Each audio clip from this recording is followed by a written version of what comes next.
I'll start over. A month ago, it dawned on me that I was going to be the worship associate at the service on the seven principles. I realized that I never had paid much attention to the seven principles. Could I possibly have to say about them? After some reflection, I do have something to say. I joined the church in 1994, shortly after arriving from the Netherlands to do primal scream therapy as a patient, not a therapist.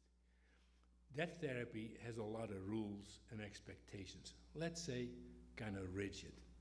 I felt that I needed a counterweight from all that. I had heard about the Unitarian Church, and in terms of organized religion, it reminded me of the progressive pastors and ministers that had been very helpful to me in the years before coming to America. These pastors and ministers applied the rules of their church in particular ways. The Catholic pastor was even reprimanded by the Vatican. During my first visit to the church, I was warmly greeted by Ophelia Lockman, impressed with Minister Judith Meyer, and bonded with Dean Vauckland, then the president. My red coffee cup assured lots of attention. I was not thinking about principles then. The people I met embodied principles that I was comfortable with. The UU principles were fine as far as I was concerned. During the many dinners and social gatherings that my partner Jay and I attended, the topic of principles never came up. Any discussions and disagreements about principles tended to deal with how the principles were applied and who did the applying. Should the church take a stand on same-sex marriage, for instance? Sexual orientation is included in the principles. That does not mean everyone agrees on same-sex marriage. As to specific principles, I actually do pay attention. As a gay man, I particularly like the principles about equal rights and sexual orientation. Also, at every service, my ears perk up when the speaker mentioned Principle 7, the interconnected web of life. I find it encouraging that the church pays attention to one of my biggest concerns about life. I've also started to pay more attention to Principle 6, about world community, after the America First movement emerged in 2016. When we worship associates speak about the Tongva and indigenous people in the US, I wonder what their life and struggles against colonial invaders might have been like. I also think of what I learned in elementary school in the Netherlands about how one of our heroes, Peter Stuyvesant, bought Manhattan from the Indians. It was portrayed as a very shrewd transaction. The only follow-up about this was how the Dutch founded New Amsterdam, later New York.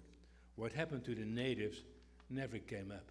What did come up was that the English later stole New York from us. Not that the land probably was stolen from the natives in the first place, although we like to think that we paid for it. So, looking back, I've been paying more attention to the narratives than I had realized. Thank you.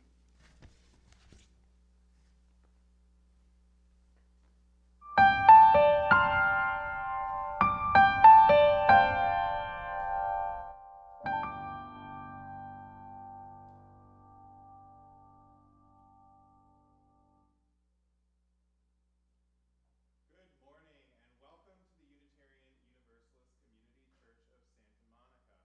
My name is the Reverend Jeremiah Kalendae, and I serve this beautiful congregation as its developmental minister.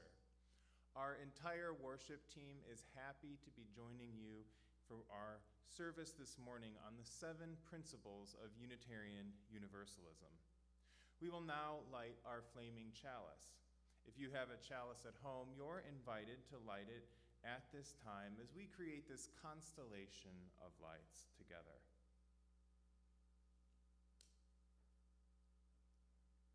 May the light of this flaming chalice.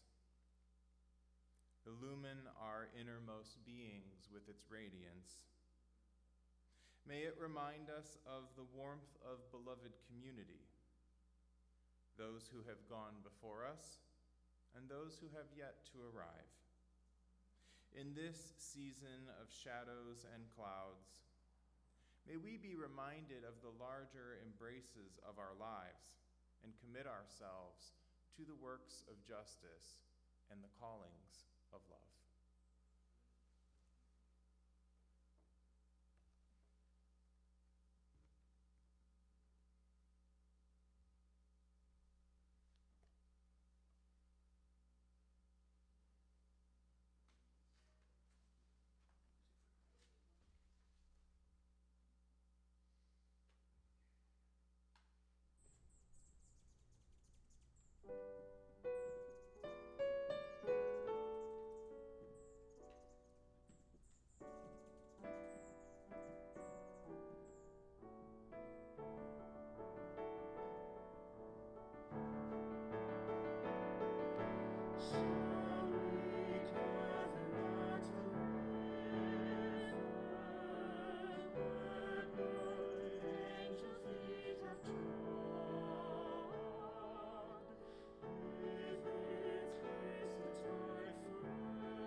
Universalist Community Church of Santa Monica.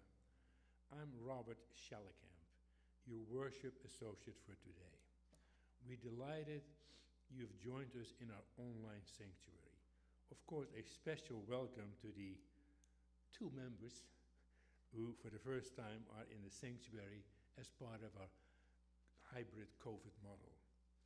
Welcome to all of you from the many communities across the LA Basin and around the United States. You honor us with your presence. If you're new to our community, please know that while our building is closed for larger church events, services and events, we're still here. And there are many ways to learn about us and become involved.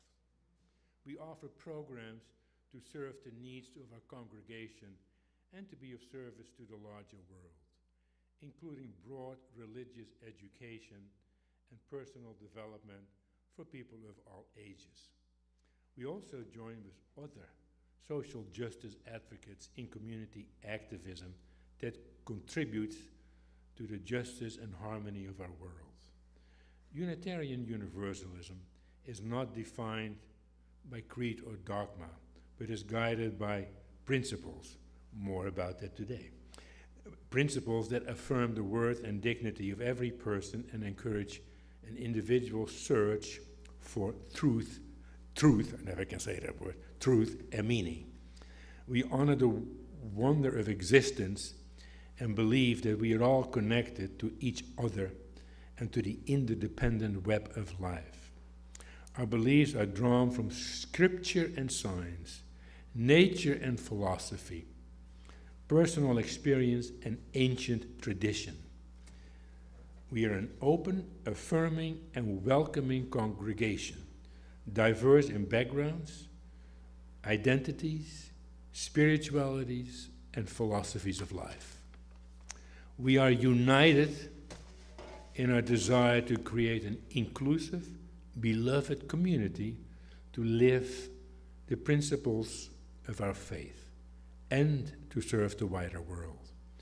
An important step on that journey is our acknowledgement that our church and the homes of most of our members are on the traditional, ancestral, and unceded lands of the Tongva people who lived here and cared for these lands for thousands of years. We recognize and mourn the often deadly harm inflicted on the indigenous people of this country. We lift up their grace, resilience, and the relationship with these sacred lands. Come, now let us worship together.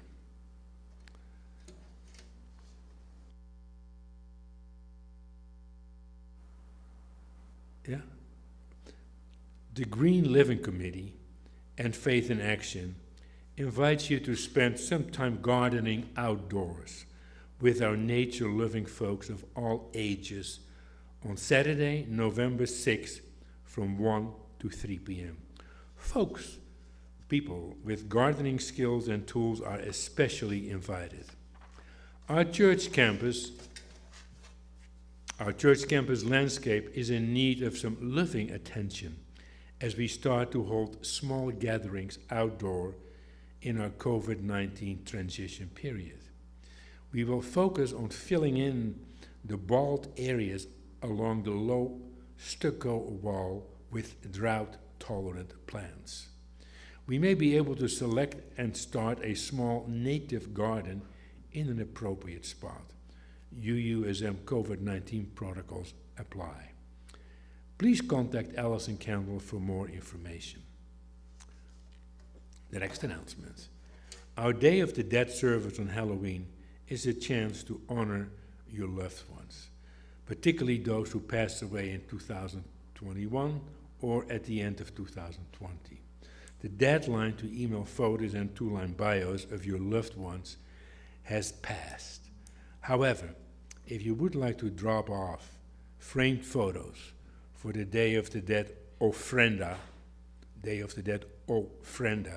display, please affix your name, phone, and email address to the back so the office staff can return them later.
El amor es la enseñanza de esta iglesia.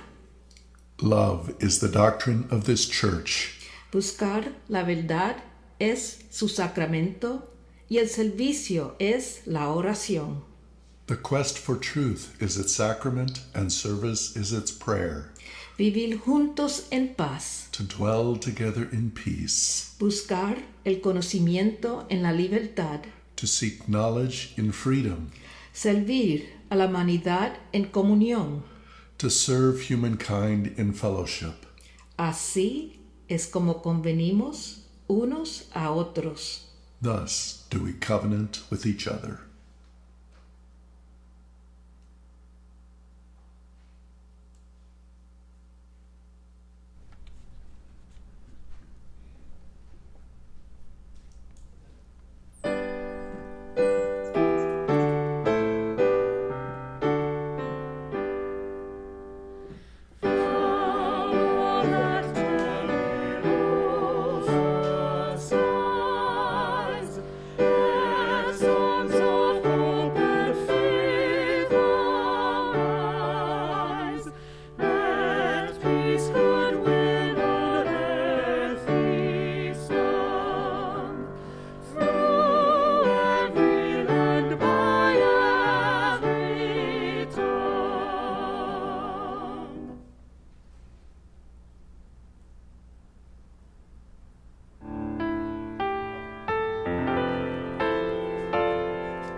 Good morning.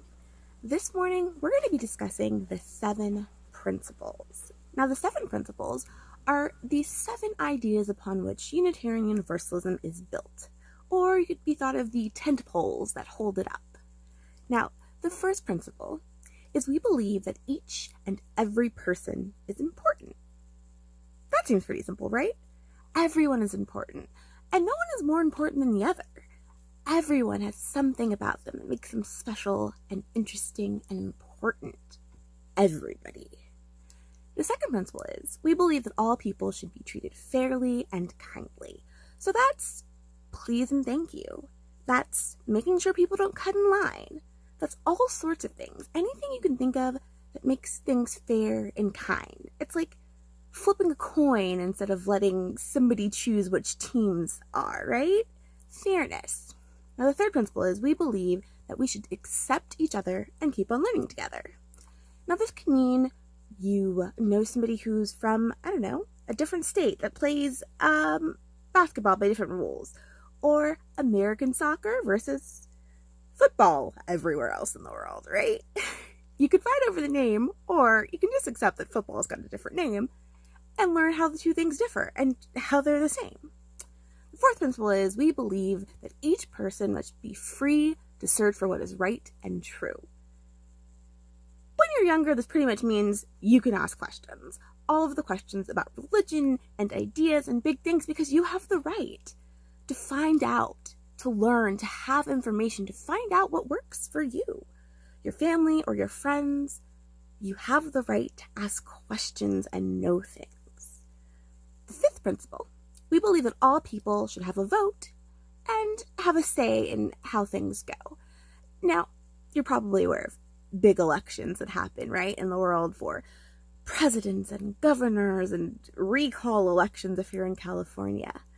Unitarian Universalists believe that, well, the things that happen at church, people should have a say in. Congregants should be able to choose, or at least voice their opinions. It's all about fairness and having a say because, right, everyone's important, so everyone has a voice in the decision making. The sixth principle is we believe in working for a peaceful, fair, and free world. That means a lot of things. That's learning to say please and thank you. That's making sure that people who immigrate to our country aren't treated poorly. It means making sure that everyone has clean drinking water. It means so many things. It's big things and small things that you can do to make the world fair and safe and peaceful. And the last principle, the seventh principle, is we believe in caring for planet Earth, which is the home that we share with all living things. Now this is a huge one, right? Because there are a million ways to do this. It could be recycling cans. It could be using reusable like sponges instead of paper towels. It can mean planting gardens. It can mean composting. It could mean going to climate change protests. There's a million ways, big and small, just like all the other principles, to follow the seventh principle. So, your homework for this week, yes, I'm giving you homework, is to pick a principle, any principle, and see how you can do something that lives up to that principle every single day, Monday to Saturday. And then email me, and maybe next week I'll read out what some of the cool things everyone has done this past week are. All right, that's it for today. I'll see you next week. Bye.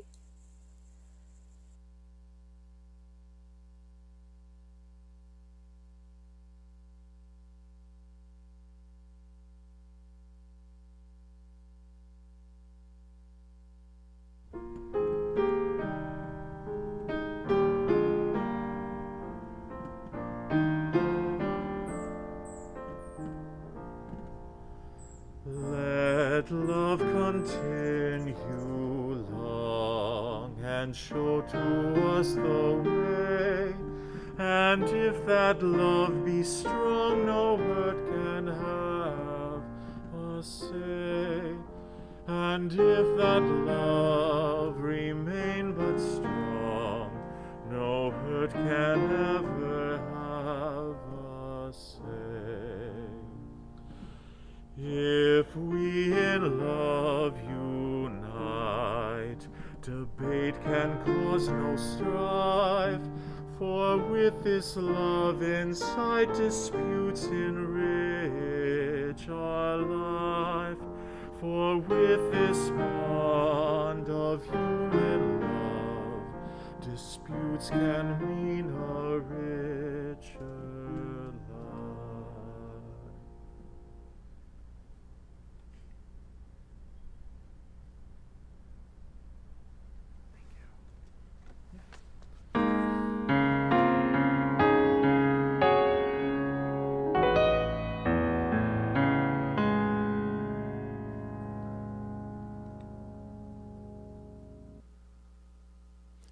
Let us enter into our time dedicated to spiritual exercise, reflection, prayer, and meditation. You're invited to center yourself by sitting comfortably and connecting with your breathing and beginning to move inward to a place of respite and stillness. We've been practicing breathing and dwelling as our meditation exercise for a few months now, to remind ourselves to return to our inner spaciousness and peace in these difficult times through which we are living. The sacred texts say that the body is a temple, and this is our opportunity to tend to our personal temple by lighting the flames of our hearts and nourishing our beings through sacred practice. This morning we share this beautiful autumn meditation by Elizabeth M. Strong. Please join me in the spirit of meditation and prayer. We know the leaves are dying. We know that their blaze of beauty is a preparation for death. It is a time when we appreciate the effort of nature to rise above the ordinariness of life and death. It is a time when we visibly comprehend glory and wonder, and we worship with thanks. We feel now that the air is cold and crisp. We now feel a clearing from the skies of the heaviness of the hazes of summer.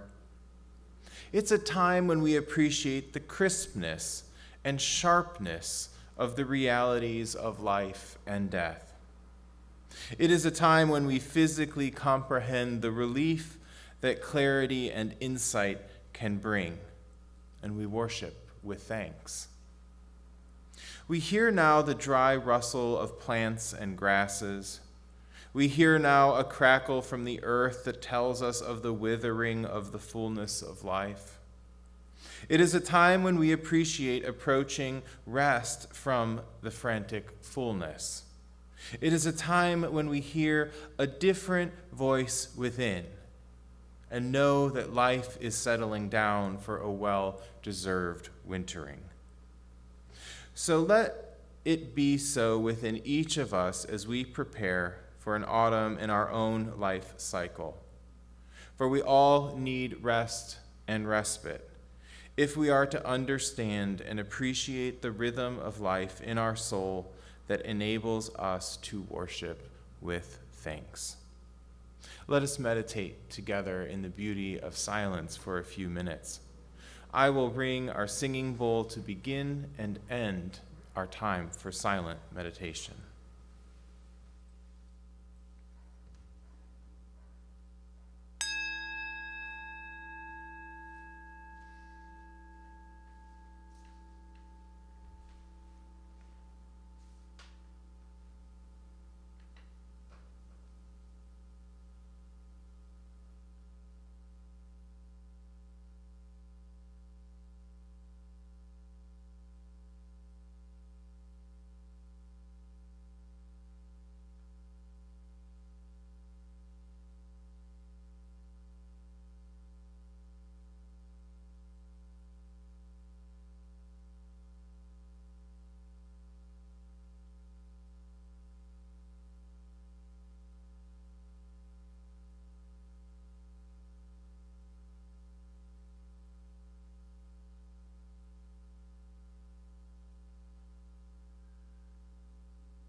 One of the great blessings of our digital services over the past year and a half was the many friends who regularly joined our beloved community for our Sunday services. Now, learning more about a faith that affirms and promotes 7 principles of liberal religion and that is without a creed, church doctrine, or a single holy book can be difficult for those who are new to Unitarian Universalism. Recognizing that so many people who are new to our tradition have been joining us in the online world each week, I wanted to be sure to provide an overview of the core elements of our tradition at the start to this new church year. Today, we will explore the 7 principles that are the bedrock of our faith and consider their origins, theological and philosophical considerations, ethical implications, and of course, the real-world application of these principles to our lives. Now, no sermon could possibly contain all there is to be said about these guiding lights of our tradition, but this will hopefully provide some context and content for further reflection in our own spiritual life. In future weeks, we will consider the rich and distinguished history of liberal religion. We will examine how we live our faith out in gathered communities in ways that are healthy, encourage growth, and foster beloved community. My hope is that these services will serve as a refresher for us old-timers, an introductory survey for newcomers, and a catalyst for deepening everyone's spirituality. Now, how many of the principles can you name, or do you know by heart? Do some of the principles speak more forcefully to you than others? Let's explore this heart of our liberal faith tradition together. Now, the first and perhaps best known Unitarian Universalist principle is the affirmation and promotion of, anyone? The inherent worth and dignity of every person. The origin of this principle stretches all the way back thousands of years to our liberal religious foremothers in the Jewish and Christian traditions. It was revitalized by our own Unitarian and Universalist Christian ancestors and further refined by the influences of humanism and feminism in our religious movement over the past century. Now, the Jewish origin goes all the way back to the story of the creation of humankind. Now, in this story, in the first chapter of the Hebrew Bible, we find that humanity is created imagio Dei, or in the image of the divine, and is then therefore declared to be good, very good, and blessed. This is the establishment of the inherent goodness of every person.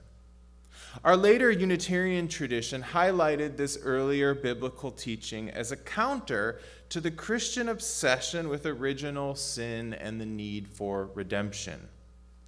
The Universalist tradition fervently argued that all people were loved by God, and that the divine work was an ongoing process of restoration, and that eventually all would be restored.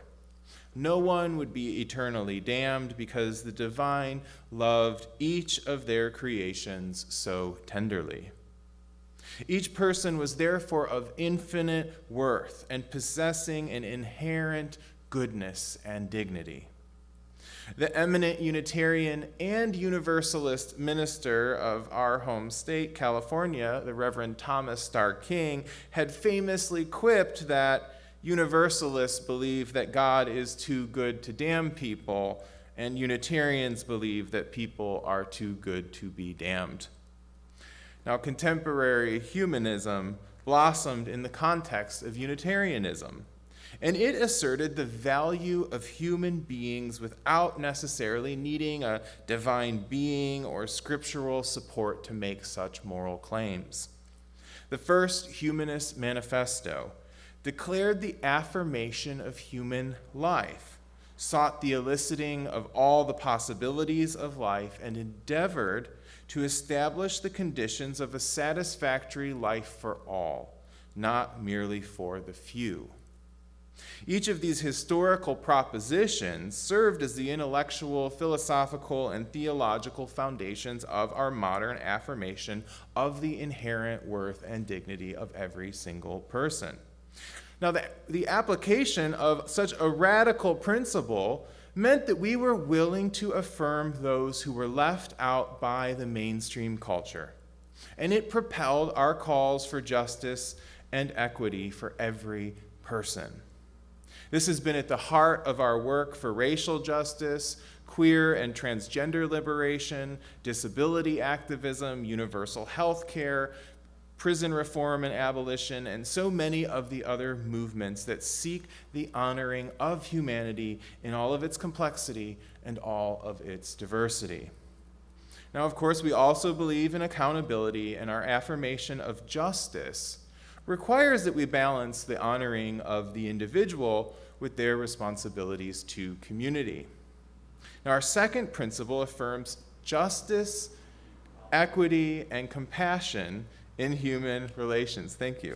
We find the roots of this principle in the Jewish and Christian concerns for justice. In the American Colonial Project, which advocated an equality of all men. Now, of course, we know that was more of an ideal than anything that's actually ever been realized. And the Judeo-Christian teachings, which emphasize the great commandment of love thy neighbor as thyself. Now, our view is not that human relationships should be defined by competition, by domination, or by violence, as they have been and still are in so many ways in our society, but that mutuality, commonality, and love are the hallmarks of healthy relationships. Like our first principle, our historical emphasis on human goodness, humanity's likeness to divinity, and the universalist message of universal salvation meant that we were called to forge positive and equitable relationships in our lives. This is also a carrying forward of the Jewish tradition's emphasis on freedom from bondage to unjust and inequitable relationships, as found in the Exodus story and many other places in the Torah.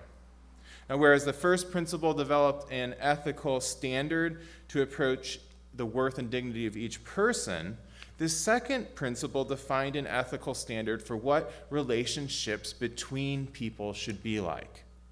This has likewise catalyzed our emphasis on the role of religious movements in shaping a more just and humane society. Our third principle affirms and promotes the acceptance of one another and encouragement to spiritual growth in our congregations. Acceptance of one another. Well, if nobody's going to hell, as our ancestors had rightly proclaimed, we better learn how to live with one another on earth.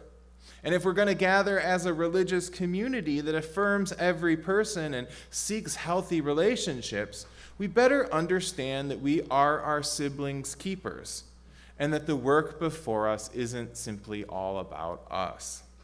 We gather in religious community to grow as individuals and also to support each other on our spiritual and ethical journeys, though they may be different.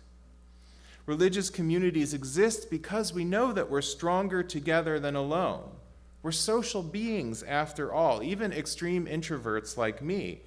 And we can only achieve our highest aspirations for ourselves if we accept people where they are in life and work together for the betterment of all. This has allowed us not only to strive to meet people where they are on life's journey, but to embrace a great diversity in religious practice, theology, and philosophies of life. In many ways, this affirmation of acceptance and encouragement to spiritual growth allowed us to expand beyond our confines of our Jewish and Christian heritage to become a multi-religious, multicultural, and humanistic religious tradition. Now, the fourth principle, I won't quiz you all. For those of you at home, you have the safety of not having to be tested on the principles this morning, unlike those who have decided to join us in the sanctuary. So our fourth principle just flows from the third, and it's an affirmation and promotion of a free and responsible search for truth and meaning in our religious lives. Unitarian, Universalist, and UU religious perspectives were considered heresies throughout history. Most of them still are, well, at least the really good ones. So we've been defining ourselves for centuries through our capacities to think for ourselves and by rejecting orthodoxies that had to be accepted without question. We do not have a creed or specific doctrine about the specifics of religious life because we've learned from our historical experience that what's popular isn't necessarily what's right, just as what's legal isn't necessarily what's just. We aren't a tradition where you can believe whatever you want to, though. Remember, we promote a free and responsible search for truth and meaning. There are plenty of awful things that people believe that we reject. We take strong moral stands on the issues of the day, whether they be religious, political, economic, or in other spheres of life. We are certainly willing to consider unorthodox perspectives and to embrace, as one of our early founders of American Unitarianism, William Ellery Channing, had so poetically expressed, new truths as though they descend as angels from heaven. But we do so in the context of our history, our covenants, our principles, and our values as liberal religious folk.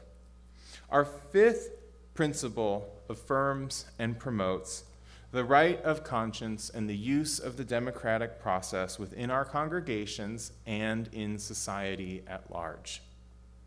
Now, having rejected the orthodox position of a non-consensual allegiance and conformity to creeds, doctrines, and dogmas, and a superimposed religious hierarchy, our religious ancestors emphasized the Jewish teaching that each person was created imago Dei and good, and therefore was capable of discerning the good, without monarchies and without popes. We emphasize that Christian teaching, we also emphasize the Christian teaching that it was through our conscience that the Holy Spirit speaks to each person. And therefore, we have a moral obligation to be true to our own conscience. These ideas became particularly important in colonial America when the early churches were geographically separated from the established hierarchies in Europe and had to learn to practice self-governance by establishing their own norms, consulting the community, selecting their ministers, and the like. This early Unitarian experiment with democracy in the colonial churches was the basis for the establishment of democracy as the political structure of the United States. And we continue to practice the same form of polity in our churches today. We therefore are vanguards of the practice of democracy and the preservation of civil liberties in our society. Our sixth principle is the goal of world community with peace, liberty, and justice for all. Now, you may have noticed that we began with a highly individualistic first principle. Our second principle defined relationships between people. Our third, fourth, and fifth principles emphasize how we practice community together. Our sixth principle is the logical extension of the type of world we're trying to create by doing all of these other things. Now, this affirmation finds its origins in the earlier religious ideas that the purpose of religion was to spread the good news by binding up the broken and declaring freedom to the captives until heaven is brought to earth.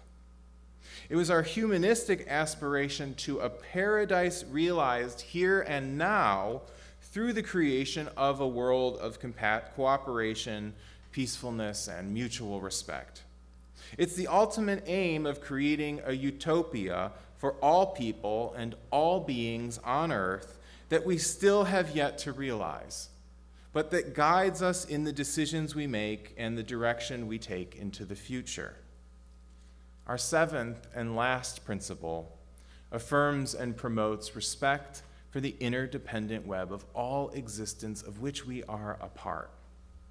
This asks us to consider that which is beyond the world community of human beings. It asks us to think deeply about the interdependent nature of all things, and especially humanity's relationship to the natural world. The principle began in the recognition of the goodness of nature and its abuse and exploitation. Our transcendentalist ancestors, indigenous wisdom, and earth-based religions all helped shift our tradition from a strictly anthropocentric worldview that simply centered the needs of human beings to one that included ecocentrism and the needs of all of nature. Our work towards justice for indigenous peoples and restoration of a healthy climate and planet are all propelled by this seventh principle. And lastly, our Unitarian Universalist Association of Congregations is deeply reflecting upon the adoption of an eighth principle. And dozens of our leading congregations have already adopted this principle. Now, this principle would call for us to affirm and promote journeying towards spiritual wholeness by working to build a diverse, multicultural, beloved community by our actions that accountably dismantle racism and other oppressions in ourselves and in our institutions. Now, we'll continue our discussion of this important proposal more in the weeks and months ahead of us as we live into the challenges and opportunities of becoming a truly anti-racist and anti-oppressive religious community. Let us celebrate these guiding lights of our tradition and open ourselves to those new truths that descend like angels and embolden and illumine our living tradition. May it be so. Amen, and blessed be.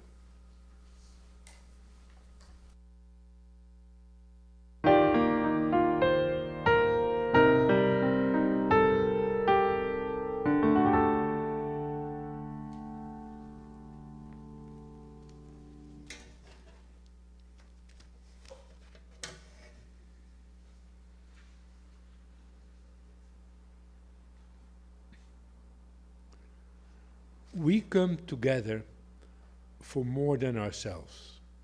Each month, we donate 50% of our church offering to a non-profit group that embodies our UU values in the larger world. This month, 50% of the offering will be donated to the West Side Food Bank, even as conditions improve for many emerging from the COVID-19 pandemic. Thousands of unemployed workers and others in our community continue to face poverty and food insecurity. Many people are turning to hunger relief organizations to meet urgent needs. Westside Food Bank distributes to more than 70 local social service agencies providing emergency food assistance. UU Santa Monica has a long relationship with Westside Food Bank, volunteering, donating food, providing labor, and raising money. Most UUSM youth and young adults remember trekking over on a Sunday morning to sort food and learn more about hunger in our community. Right now, the most urgent need is cash. According to the website, as the need for emergency food assistance skyrockets, we need your help to continue buying the truckloads of food required to keep our warehouses stocked. That was a quote from the Westside Food Bank website. Please give generously to help deliver much needed nutritious food to those in our larger community in greatest need during this difficult time. I also want to speak about the Spirit Level Foundation grant. Last church year, we received a grant from the Spirit Level Foundation to cover the cost of enhancing our sanctuary's technological infrastructure and hiring someone to help with the live streaming, which we're doing today. The foundation will match our fundraising dollar for dollar up to $10,000 to cover these new expenses. We hope you will contribute to this critical fund and help us expand the ways we reach and serve our congregation and its communities. There are several ways to give. You can contact the church office to make a donation to the Spirit Level Foundation and other entities. You can also link to the QR code on your screen. You can send a text to 844-982-0209 with the amount and the code you want to give to. Please know that the Spirit Level Foundation has its own code now, SLF. Or you can also just go to our website, UUSM.org, and click on the donation tab.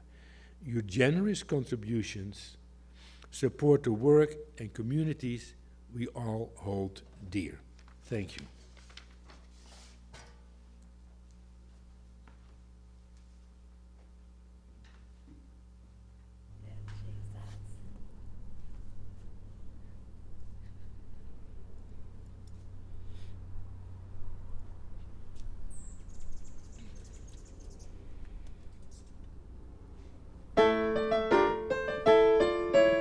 I want a singing faith, I want a joyous soul, I want the world to hear my voice. In pleasing love I now rejoice. I want a singing faith and a joyous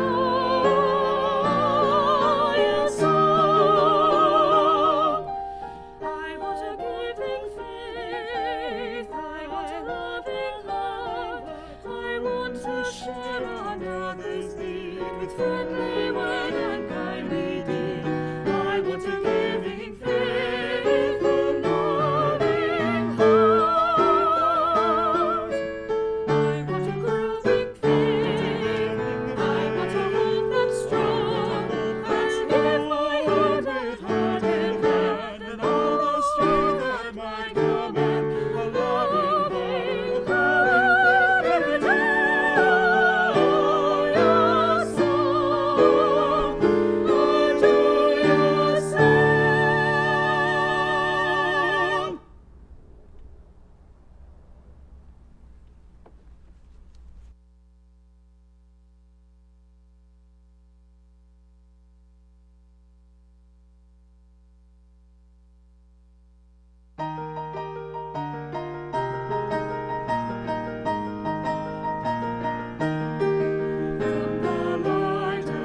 May you go in peace.